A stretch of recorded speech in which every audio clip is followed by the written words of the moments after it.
Hello everyone, good morning. तपाईँहरूलाई सबै स्वागत छ मेरो मिनी ब्लगमा। आजको बिहानीको सुरुवात मेरो चाहिँ बिहानै 5 बजे उठेर चाहिँ जुम्बा जाने प्लानिङ थियो मेरो। त्यसपछि जुत्ता लगाइयो। त्यसपछि बाहिर अत्याधिक चिसो भएका कारणले चाहिँ अब ट्र्याक सुटहरू लगाइयो। टाउकोमा चिसो लाग्छ भने चाहिँ टोपी पनि लगाइयो। सब फिट भए चाहिँ अब म निस्किन तयार भइसकेँ।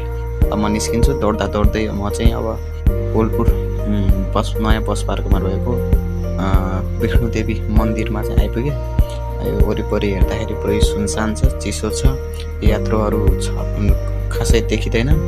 त्यसपछि यसो चिसो मौसममा चाहिँ विष्णुदेवी माताको चाहिँ दर्शन गरियो।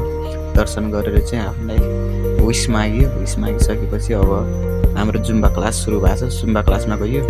यता चाहिँ जुम्बा क्लास सुरु भएको छ। टक्क यसमा चाहिँ अब कपिराइट स्ट्राइक आउँछ भनेर चाहिँ मैले गीत अफ गरेको छु। अब यसमा चाहिँ छुकछुके रेलैमा भन्ने गीत चाहिँ चलिरहेको मजाले। यसमा सबै 1 घन्टा जति एक्सर्साइज गरियो।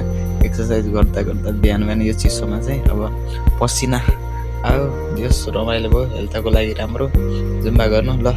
सानो यो मनी ब्लगमा चाहिँ हेरेर साथ दिनुहुने सम्पूर्ण भ्युअरहरूलाई चाहिँ मुरी धन्यवाद। अब म यो मेरो ट्राई गरिरहेको छु म ब्लगहरू बनाउने। अब तपाईँहरूको साथ सपोर्ट रह्यो भने चाहिँ राम्रै हुन्छ। Thank you for watching.